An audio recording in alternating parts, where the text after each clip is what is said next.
السلام علیکم ورحمۃ اللہ تعالی وبرکاتہ نحمده ونصلي على رسوله الكريم اما بعد فاعوذ بالله من الشیطان الرجیم بسم اللہ الرحمن الرحیم۔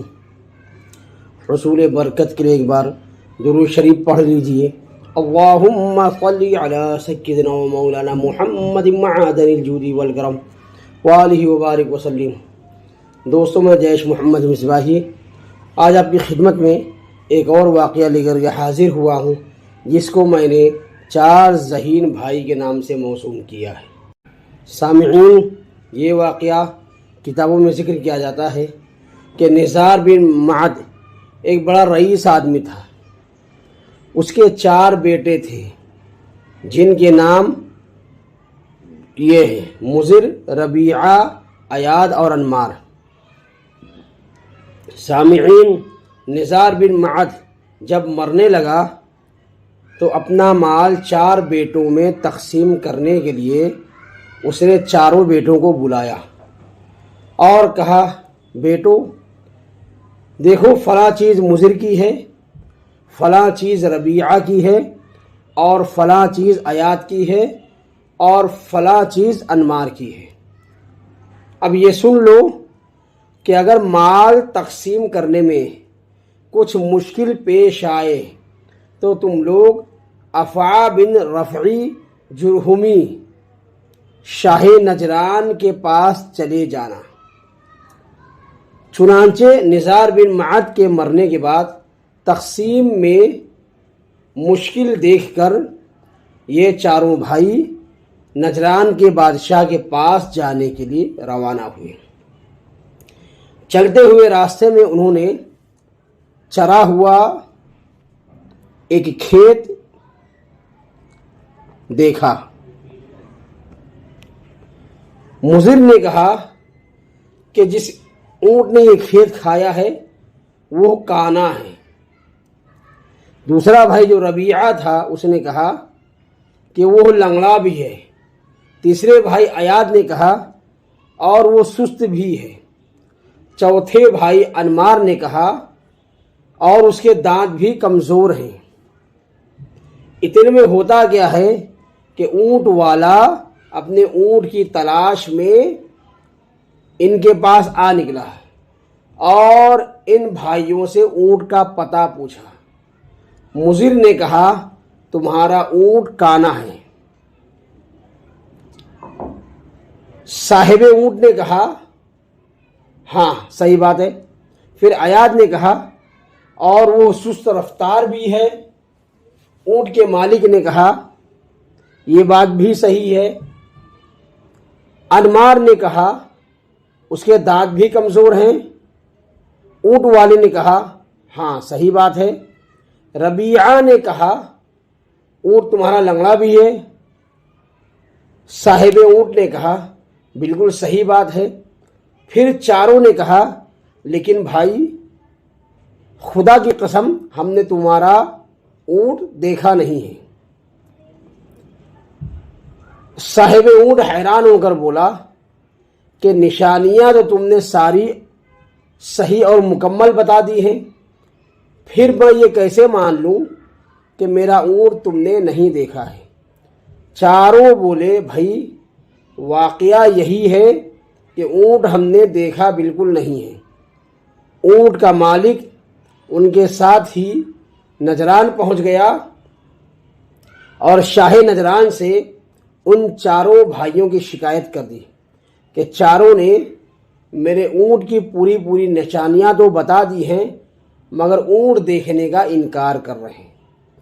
بادشاہ نے ان سے بن دیکھے اونٹ کی نشانیاں بتا دینے کی وجہ پوچھی تو مضر بولا، جناب کھیت کو میں نے ایک طرف سے کھایا ہوا دیکھا اور دوسری طرف کو صحیح سالم پایا، تو میں سمجھ گیا کہ اونٹ یک چشم ہے، یعنی ایک آنکھ کا ہے، مطلب کانا ہے۔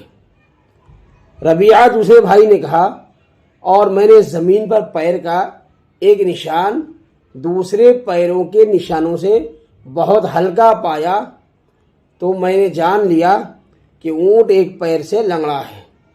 تیسرے بھائی ایاد نے کہا اور میں نے اس کی مینگنیوں کو بہت تھوڑے تھوڑے فاصلے پر مجتمع پایا، اس سے میں نے اندازہ لگا لیا کہ اونٹ سست رفتار ہے، اگر تیز رفتار ہوتا تو مینگنیاں دور دور اور منتشر پڑی ہوتی۔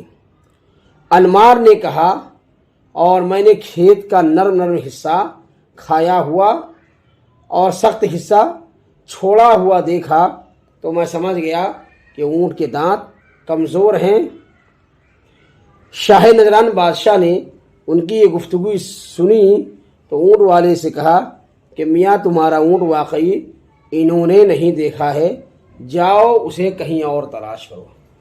اس کے بعد بادشاہ نے ان چاروں کو مہمان خانے میں بھیجا تاکہ کچھ کھا پی لیں۔ چاروں ایک کمرے میں پہنچے اور کھا پی کر مضر نے کہا کہ یہ شراب جو ہم نے پی ہے کسی قبرستان کے درختوں سے کشیدہ ہے۔ ربیعہ نے کہا اور یہ جو گوشت ہم نے کھایا ہے کسی کتیا کے دودھ سے پلے ہوئے بکرے کا ہے۔ ایاد نے کہا اور یہ جو روٹیاں ہم نے کھائی ہیں ان کا آٹا کسی حیض والی عورت نے گوندھا ہے۔ چوتھے بھائی انمار نے کہا اور ہم آج جس کے مہمان ہیں وہ اپنے باب کا نہیں ہے، یعنی بادشاہ حرامی ہے۔ ان کی یہ ساری گفتگو جاسوس نے بادشاہ سے بتا دی۔ بادشاہ نے فوراً شراب کشید کرنے والے کو بلا کر پوچھا کہ شراب کہاں کی تھی، تو بادشاہ کے تیور دیکھ کر اس نے سچ سچ کہہ دیا کہ حضور آپ کے باپ کی قبر پر لگے ہوئے پھلدار درختوں سے کشید کی گئی تھی۔ بادشاہ نے پھر قصاب کو بلایا اور پوچھا کہ گوشت کس چیز کا تھا۔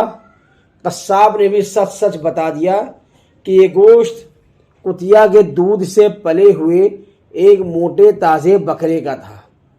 بادشاہ پھر گھر پہنچا اور آٹا گوندنے والے کے متعلق تحقیق کی تو پایا کہ واقعی وہ عورت حائضہ تھی۔ ان تینوں باتوں کی صحت معلوم کرنے کے بعد بادشاہ حیران ہو کر دل ہی دل میں کہنے لگا کہ اب تو چوتھی بات بھی درست ہی نکلے گی۔ غصے میں اپنی ماں کے پاس پہنچا اور تلوار لے کر اس کی چھاتی پر بیٹھ گیا اور کہنے لگا سچ سچ بتا میں حرامی ہوں یا حلالی ہوں۔ ماں نے کہا بیٹا خود ہی اندازہ کر لو، حلالی ہوتے تو ماں کی چھاتی پر یوں سوار ہوتے۔ واقعہ یہ تھا کہ مرحوم بادشاہ سے میرا کوئی بچہ نہ تھا، میں ڈر گئی کہ اس طرح حکومت دوسروں کے پاس نہ چلی جائے، اس لیے میں نے زنا سے تجھے حاصل کیا اور مشہور تجھے بادشاہ کا بیٹا کر دیا۔ یہ حقیقت سن کر بادشاہ انتہائی کرب و ملال سے واپس آیا اور چاروں بھائیوں سے کہنے لگا کہ تمہاری ساری گفتگو میں نے سنی اور تحقیق کے بعد تصدیق بھی کر لی ہے، مگر یہ تو بتاتے جاؤ کہ تم نے ان باتوں کا اندازہ کیسے لگا لیا۔ ایک بھائی مضر نے کہا کہ جناب شراب پینے سے سوء انبساط اور چستی پیدا ہوتی ہے، مگر آپ کی شراب پی کر حزن و ملال اور سستی پیدا ہوئی، اس سے میں نے سمجھ لیا کہ یہ کسی باغ سے نہیں بلکہ قبرستان سے بنائی ہوئی شراب ہے۔ ربیعہ نے کہا اور بکرے گوشت پر ہمیشہ چربی اوپر اور بوٹی نیچے ہوتی ہے، برخلاف کتے کے گوشت کے کہ اس کی بوٹی اوپر اور چربی نیچے ہوتی ہے، اور ہم نے جو گوشت کھایا وہ دوسری قسم کا تھا، یعنی بوٹی اوپر اور چربی نیچے تھی۔ تو یہ تو ممکن نہیں تھا کہ آپ کے یہاں کتے کا گوشت پکتا، اس لیے میں نے یہ اندازہ لگا لیا کہ یہ بکرا کسی کتیا کے دودھ سے پلا ہوا ہوگا۔ اب تیسرے بھائی ایاد نے کہا اور حائضہ عورت کے گندھے ہوئے آٹے کی روٹی سالن میں ڈالنے سے بکھر جاتی ہے،